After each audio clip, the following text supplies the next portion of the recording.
नमस्कार, महाराष्ट्र टीवी 24 के to the point इस कार्यक्रम में आपका स्वागत है। मैं अमित वांद्रे।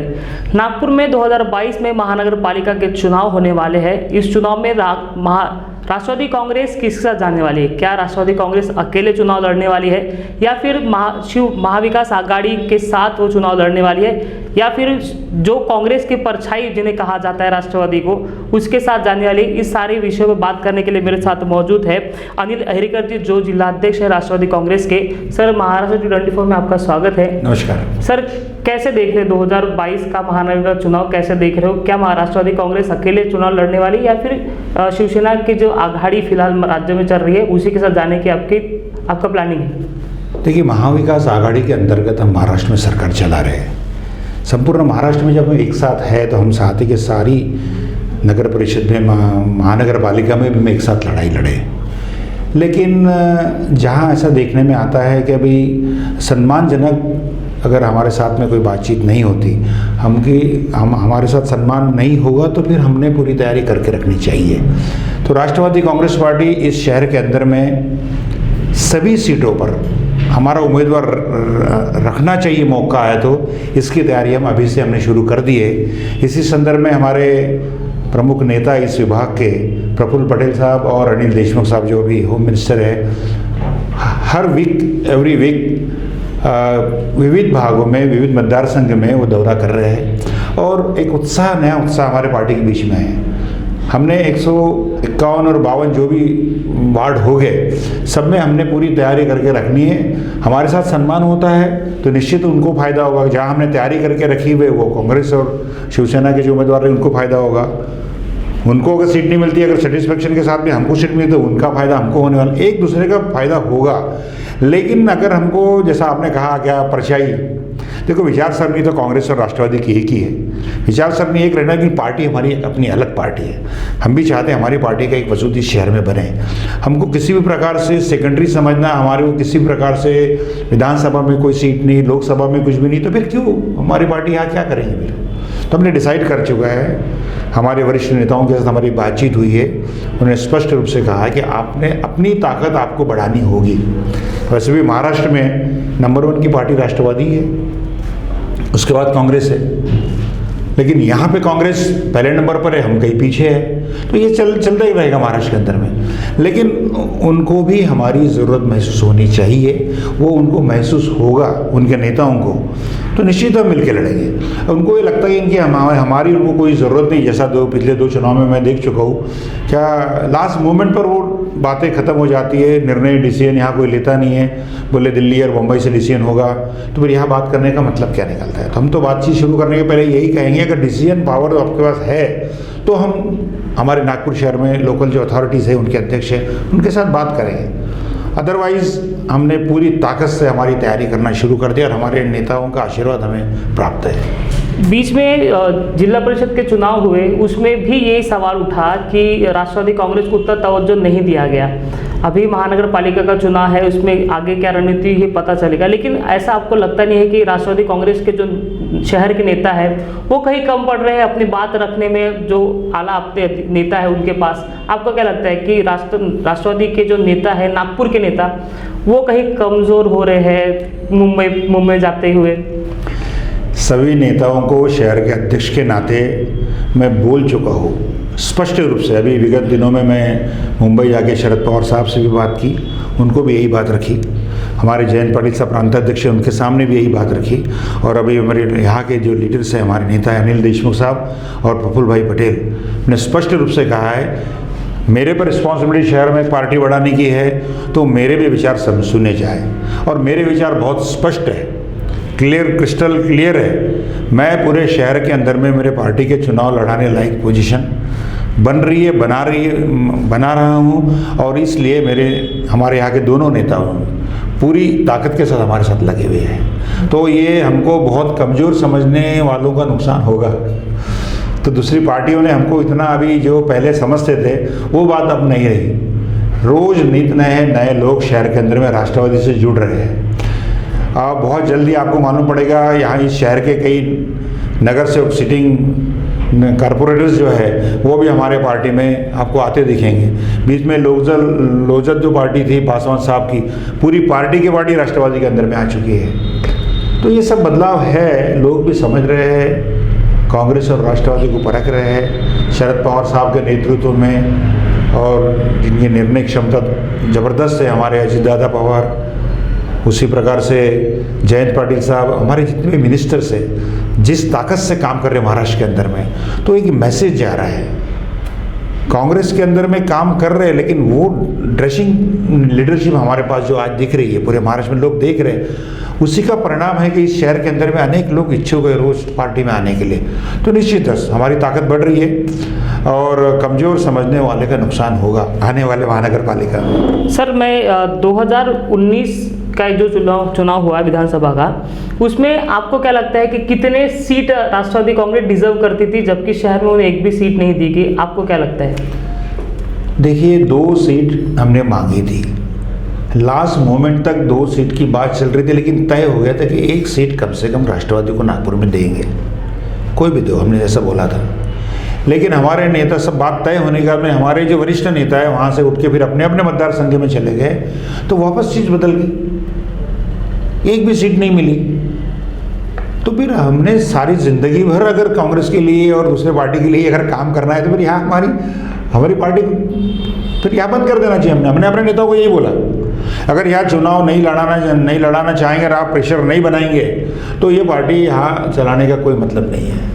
तो उनकी भी बात समझ में आ गई है और उन्होंने मुझे खुली छूट दे चुकी है पार्टी बढ़ाने के संदर्भ में, और मैं पार्टी बढ़ा रहा हूँ और निश्चित ही अच्छी फाइट देंगे हम, और तीनों मिलके अगर आए हम लोग साथ में तो सोने में सुहागा है, नहीं तो अपने ताकत पर हम आगे बढ़ने की कोशिश करें। मनपा चुनाव में अगर महाविकास आघाड़ी चुनाव लड़ती है तो राष्ट्रवादी कांग्रेस नागपुर से कितनी सीट मांगने वाली है? देखो, ऊपर से महाराष्ट्र प्रदेश से जो हमारा गठबंधन चल रहा है, समितियों के बारे में, सीटों के बारे में, सब चीज़ों के बारे में मिलजुल कर काम करने का, तो उसके अंदर 40% कांग्रेस या पालक मंत्री उनके हैं, 30% शिवसेना और 30% राष्ट्रवादी। हम इसमें समाधान हो जाएंगे, हमको समाधान होगा इसमें, क्योंकि ताकत बढ़ेगी तो यहाँ दूसरा आ ही नहीं सकता। फिर इसमें थोड़ा सा कॉम्प्रोमाइज़ कर सकता है आदमी, लड़ाई के अंदर में कॉम्प्रोमाइजिंग की पॉलिसी हमारी है। लेकिन आपका क्या है, जैसे आपने बोला क्या परछाई, ऐसा नहीं है, अब हमारी अपना चेहरा बन चुका है महाराष्ट्र के अंदर में। राष्ट्रवादी कांग्रेस पार्टी का एक अपना चेहरा बना है, अपने वजूद बना है, और वो सारा श्रेय हमारे आदरणीय शरद पवार साहब को जाता है और हमारे प्रांताध्यक्ष जयंत पाटिल और पूरी टीम को जाता है।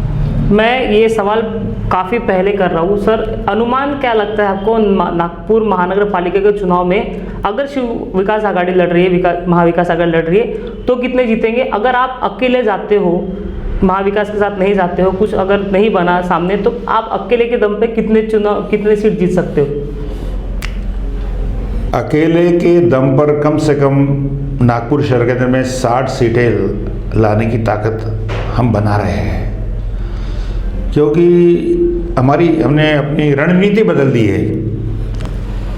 कुछ पार्टियों के अंदर में 4-5 लोगों की दावेदारी रहेगी, वो लड़ाना चाहते हैं लेकिन उनकी पार्टी उनको मौका नहीं दे रही। कई बार ऐसे ही होता है, मौका नहीं मिलता तो वो ढूंढेंगे। नागपुर शहर के अंदर मैंने देखा है कि बीएसपी मायावती उत्तर प्रदेश में रहती है, बीएसपी के यहाँ 7-8 सीटें वो ला सकते हैं प्रभा के अंदर में भी।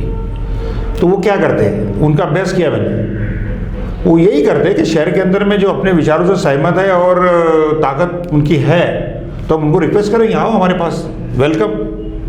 क्योंकि इंडिपेंडेंट लड़ाने की बजाय पार्टी का सिंबल लेके लड़ेंगे तो तन मन धन से सब उनको मदद मिलेगी, और वो पॉलिसी मेरी रहने वाली है, बहुत स्पष्ट रूप से बताता हूँ। और 50 सीटों पर मैं विचार मिनिमम 50 से 60 सीटें लाने की हमारी कोशिश रहेगी। सर, क्या मुद्दे होंगे इलेक्शन में? विकास मुद्दा होगा या फिर जिस तरह से हमें पता है कि जातिवाद एक मुद्दा हमेशा ही होता है, भारत के कोई भी चुनाव में होता है कि हमारा व्यक्ति है तो हम उसको वोट देंगे, क्या राष्ट्रवादी कांग्रेस उस पे भी विचार कर रही है? नहीं, राष्ट्रवादी कांग्रेस पार्टी सेक्युलर विचारधारा की पार्टी है। हमारे पार्टी के अंदर में हिंदू, मुस्लिम, सिख, ईसाई, गरीब, बड़ा, ये सब समान है, क्योंकि हर एक को डॉक्टर बाबा साहब आम्बेडकर ने एक ही वोट का अधिकार दिया है। उन सबको साथ में लेकर चलने की हम लोग बात करेंगे। दूसरी बड़े मुद्दे का मुझे कोई लेना देना नहीं है। मैं अपने गांव का, अपने शहर का चुनाव लड़वाने वाला हूँ। तो मेरे शहर के अंदर में क्या समस्या है आम जनता को, सबसे पहले कोई भी स्वायत्त संस्था जो रहती है, जैसा है नागपुर महानगर पालिका, उन्होंने सबसे पहले नेशनल इंटरनेशनल सब्जेक्ट को छोड़ दो, एक पानी, एक हर इंसान को ईश्वर ने तो पानी फ्री में दिया हुआ है, तुम पैसे लेके दो। करोड़ों रुपए उसमें खर्च हो रहे हैं OCW के ऊपर में, लेकिन आप अभी भी शहर को पानी नहीं दे सके। ये उन्होंने महसूस कर लेना चाहिए कि ये उनकी कई कमियां हैं। अब मैं ये विषय नहीं अपना, लेकिन कितने करोड़ खर्च हुए आपको सब मालूम है। इसके अलावा जब ये OCW नागपुर में नहीं थी तो हमको 5 रुपये कुछ पैसे में पानी मिलता था। अब OCW नागपुर में उन्होंने दिया भाई ठीक है भाई, ये एजेंसी आएंगे, अच्छा काम करेंगे, 24/7, 24 आपके चैनल का भी नाम है, 24/7, इसका मतलब 24 घंटे आपको पानी हर घर में मिलेगा। बहुत खुश हो गया हम, हमारे घरों से भी वोट ले लिए, बटोर लिए, स्वागत सत्कार भी हो गया। 5 साल का कॉन्ट्रैक्ट था, 5 साल पूरे हो गए, फिर 2 साल बढ़ाए, 7 साल हो गए, फिर बढ़ाते ही बढ़ाते जा रहे हैं और रेट अभी 8 रुपये कुछ पैसे हो गया। अब बताइए 5 रुपये मिलने वाला पानी 8 हो गया तो भी 24 घंटे कहाँ पानी आता। हमारी कई बस्तियाँ ऐसी है साहब जहाँ पे 1 घंटा ही पानी मिलता है। कई बस्तियों में ये अवस्था मैंने देखी है, गंदा पानी आता है। क्या सिस्टम है उनका नहीं मालूम। कई बस्तियों में पानी रात के 2, 2:30, 3 बजे देते हैं। क्या करेंगे लोग, त्रस्त हो चुके लोग। वादे कितने वादे करेंगे, अब लोग समझ चुके हैं सब जुमलों की बातें हैं, वादों की बातें हैं। ये एक प्रश्न मेरे सामने पानी का रहेगा। दूसरा एजुकेशन, स्वायत्त संस्था के 2-3 ही काम है, उनको ज़्यादा बड़ा सोचना नहीं है, क्योंकि उनको बड़ा सोचने का काम सेंट्रल गवर्नमेंट, स्टेट गवर्नमेंट करती है। हमारा काम है हमारी जनता के लिए कुछ करें। एजुकेशन की अवस्था नागपुर शहर के अंदर में एकदम खराब हो गई। मुझे बहुत दर्द होता है क्योंकि मैं प्राइमरी स्कूल में पढ़ा। यहाँ के सैकड़ों लोग जो बड़े हुए, जो उद्योगपति है, जो बिजनेसमैन अच्छे बने हैं, अलग अलग फील्ड में गए, वो प्राइमरी स्कूल में पढ़े। तो हम लोग अगर उस प्राइमरी स्कूल में पढ़ के भी अपना मुकाम हासिल कर सकते हैं तो आज क्यों नहीं होता। आज सारी स्कूलें बंद पड़ी है। बंद स्कूलों में, मुझे बड़े दुख के साथ कहना पड़ता है, बंद स्कूलों में गुंडा एलिमेंट्स, जुए सट्टे के काम चल रहे हैं। भंगार हो गया एक भाषा में। क्यों? हमने कोई बड़ी डिमांड नहीं की। हमारे गरीब बच्चों के लिए, गरीब जो यह तबका है उसको मिनिमम प्राइमरी स्कूल नहीं दे सके। दुख होता है, शोकांतिका है। जो भी पार्टी सत्ता में, उसने गहराई से इस मेरे बात को सोचना चाहिए। ये शोकांतिका है तुम्हारी कि तुम एजुकेशन नहीं दे सकते। तीसरा आरोग्य में मैं तारीफ करूंगा आप वालों की। दिल्ली में मोहल्ला क्लिनिक बनाए। एक गरीब आदमी को खांसी बुखार हो जाता है तो बेचारा वो पहले ही 2 वक्त की रोटी के लिए जूझता है, और वो हॉस्पिटल में आएंगे तो डॉक्टर प्राइवेट है सारे, तो वो अपना प्रोफेशन में खुश है। तो बहुत दर्द होता है जब हम देखते हैं उन बस्तियों में आप जाइए जहाँ खाने का वादे है, वो हॉस्पिटल में जाके वो डॉक्टर का फीस कैसे देगा। और सरकारी 2-3 हॉस्पिटल है, वहाँ आदमी जाना नहीं चाहता। गरीब आदमी वो ये सोचता है कि वहाँ जाने के बाद में आधा, जो अभी आधा बीमार है 50%, वो 100% हो जाएगा। ये अवस्था है साहब। वो डॉक्टर लोग भी बोलते हैं कि हमने कितनी बार लिखा, हमको उनको जो चाहिए, डॉक्टर्स अच्छे हैं, उनको जो सुविधाएं चाहिए वो नहीं मिल रही।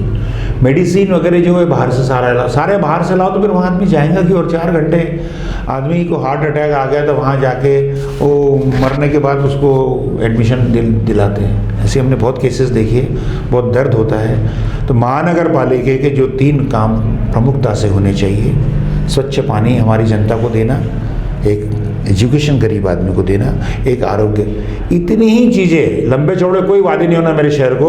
ये 3 चीज़ें अगर इन्होंने दे दी ना, यहाँ की जनता खुश हो जाएगी, क्योंकि वो अपने पैसे से खाएंगी पिएंगी बेचारी, और वो स्टेट गवर्नमेंट देखते बैठेंगी क्या करना क्या नहीं। या इतना बहुत हमको इम्पोर्टेंट है। तो इतनी चीज़ें जो सरकार नहीं कर सकी, उन्होंने सत्ता में बैठने का उनको कोई अधिकार ही नहीं है। ठीक। सर आपने 3 चीज़ें मुझे गिनाई है कि पानी की समस्या नागपुर में है, स्कूल की समस्या जो महानगर पालिका के स्कूल है उनकी समस्या है, और हेल्थ की समस्या है। हम अक्सर देखते हैं कि नेता ये जो मुद्दे हैं ऐसे ही मुद्दे उठाते हैं और लोगों को बोलते हैं कि हम इसको सॉल्व करेंगे, लेकिन नेताओं के पास ब्लूप्रिंट नहीं होती। क्या राष्ट्रवादी कांग्रेस ने इसके ऊपर जो सॉल्व करना है आपको उसका ब्लूप्रिंट तैयार किया है? किस तरह से आप लोगों को एजुकेशन देने, हमारा काम चल रहा है। क्या ये हम अभ्यास कर रहे हैं क्या जो दिल्ली की गवर्नमेंट किसी की भी हो अच्छा काम करी तो तारीफ अच्छे काम की होनी चाहिए, उससे हम ये सीख ले रहे हैं। क्यों नहीं हो सकता? क्यों घर के पास हर वार्ड के अंदर एक हॉस्पिटल छोटा सा क्यों नहीं हो सकता? अगर हमने ऐसा भी सोचा है कि हम शुरुआत करेंगे तो हम लोगों का भी सपोर्ट लेंगे। अनेक लॉयनिज्म, अनेक इंटरनेशनल क्लब नागपुर में हैं, डॉक्टर्स लोगों की यूनिट है। उन्होंने बोला भाई 2 घंटे आप हमको दीजिए, देंगे वो वहाँ पे फ्री ऑफ चार्ज देने को तैयार है। लेकिन हमको बुलाए, उनको कम से कम बैठने की व्यवस्था तो बनाए ढंग से। हम उनको बैठने की व्यवस्था और एक छोटा सा हॉस्पिटल दवाखाना अगर अच्छा बनाए तो छोटे मोटे लोग बेचारे गरीब आदमी दुआ दे के जाएंगे। ये हमारे पास ब्लूप्रिंट है हमारी ये वाली। दूसरी बात जो एक चीज़ मेरी वो कहने की रह गई थी, इस शहर की धरोहर जिसको हम कहते हैं, इस शहर में बहुत अच्छे अच्छे तालाब है। मध्य नागपुर के अंदर में शुक्रवारी तालाब है जिसको जुम्मा तालाब भी बोलते हैं हम, गांधी सागर, लेंडी तालाब है, 2 तालाब एक इंटीरियर में है। वो तालाब की अवस्था जब जाके देखेंगे ना इतनी ख़राब हो चुकी है। हम बाहर जब घूमने जाते दूसरे स्टेट में हैं और वो पर्यटन के हिसाब से जाते तो छोटे छोटे तालाब के अंदर में उन्होंने इतना सुंदर वहाँ से अर्निंग शुरू कर दी, वहाँ एम्प्लॉयमेंट मिला है लोगों को। अब शुक्रवारी तालाब के कौन से कॉन्ट्रैक्टर को काम दिया, वो उन्होंने ढाक दी। हम इधर से जब बीच में से जब जाते हैं तो वो दीवार बड़ी बना दी, यानी सौंदर्य ही खत्म कर दिया। ऐसे से चलने वालों को अगर यानी वो बहुत सिंपल है साहब। यहाँ के जो आर्किटेक्ट डिपार्टमेंट में बैठे हुए हैं प्रोफेशनलिज्म उनके पास नहीं है। मैं ये नहीं बोलता सारे खराब है, लेकिन ये सब काम जाता है उन्हीं ऐसे लोगों के पास ही आता है कि उनकी सारी चीज़ें उन्होंने बर्बाद करके रखी है। खाऊ गली बनाई, ख़त्म, कुछ नहीं। अभी लंदन स्ट्रीट बनाने वाले थे हम, कितने साल से चल रहा है? 15 साल से सरकार है ना। अरे लगता कुछ नहीं है। मैं तो बोला कि मेरे को कॉन्ट्रैक्ट दे दो अकेले, मेरे जैसे कोई एक बिजनेसमैन को। वो जगह करोड़ों की अरबों की जगह है, दे दो, ये बोल दो कि ये आपको इतने साल में डेवलप करना है, इसके बाद में इसका आने वाला पैसा तुमको BOT जैसा बोलते हैं। नागपुर शहर के 100 लोग खड़े हो जाएंगे, वहाँ लोगों को काम भी मिलेगा और वो शहर सुंदर बनेगा। हमने मांगा था, राष्ट्रवादी कांग्रेस पार्टी ने शुक्रवारी तालाब जो है वो हमको दो करके हमारी डिमांड थी। हम लेके गए थे, निवेदन दिए थे, वो हमारे पास दे दो। अरे वहीं से पैसा जनरेट होगा। लेकिन कैसा है, हर साल पैसा खर्चा करते हैं। आज की अवस्था आप देखो, सारे कठड़े टूट गए हैं। इतना सुंदर बीच में वो बेट है, वो बड़े बड़े शहरों में नहीं है। ये सारी सुंदरता है, आसपास में खुली जगह है, स्कूल है, ये है, रोड चारों साइड में है, लोग इसको देखने आ सकते हैं। उसके बाजू में अपना प्लानिटोरियम वाला जो रमन साइंस सेंटर है, दूर दूर से लोग रमन साइंस सेंटर देखने, तो वो इतनी सुंदरता को कितना कॉम्बिनेशन कर सकते हैं। लेकिन कल्पकता नहीं है साहब, इस शहर के अंदर में कैसे पैसे बनाए जाए यही देखा जा रहा है। क्योंकि करोड़ों रुपए लगने के बाद में भी अगर शुक्रवारी तालाब सुधर नहीं सकता तो हमको यही बोलना पड़ेगा। वो जवाब दो। सर, नागपुर RSS का गढ़ माना जाता है, अब BJP का गढ़ भी हो गया है नागपुर। ऐसे में राष्ट्रवादी कांग्रेस को जो उनका गढ़ ढहाने वो कितना मुश्किल होगा?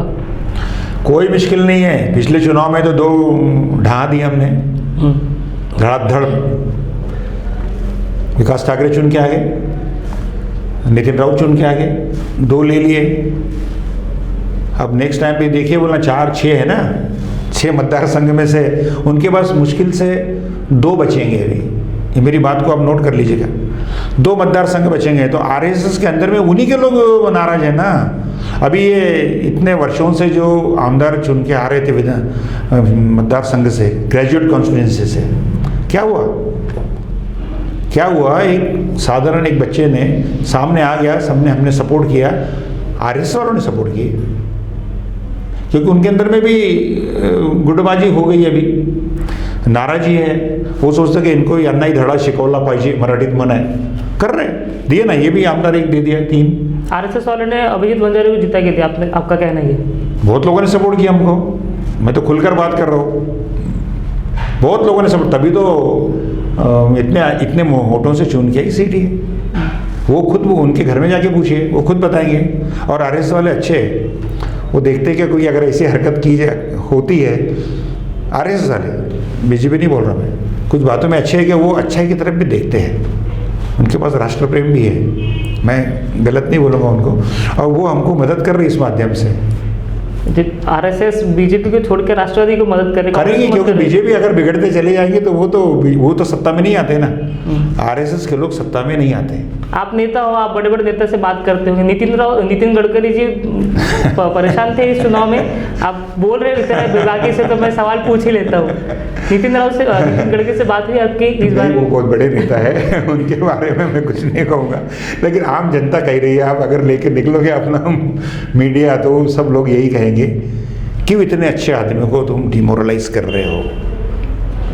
इस शहर को बनाने के लिए, क्योंकि वो महानगर पालिका नहीं देखते, वो सेंट्रल में मिनिस्टर है। मेरे बहुत अच्छे फैमिली फ्रेंड्स हैं, मेरे फ्रेंड हैं। कॉलेज लाइफ में हमने ABVP और यूथ कांग्रेस ऐसा हमने वहाँ लड़ाई लड़ी है, लेकिन आदमी देखा है हमने इस शहर की उनके हमेशा इस शहर की सुंदरता के बारे में वो सोचते रहते हैं।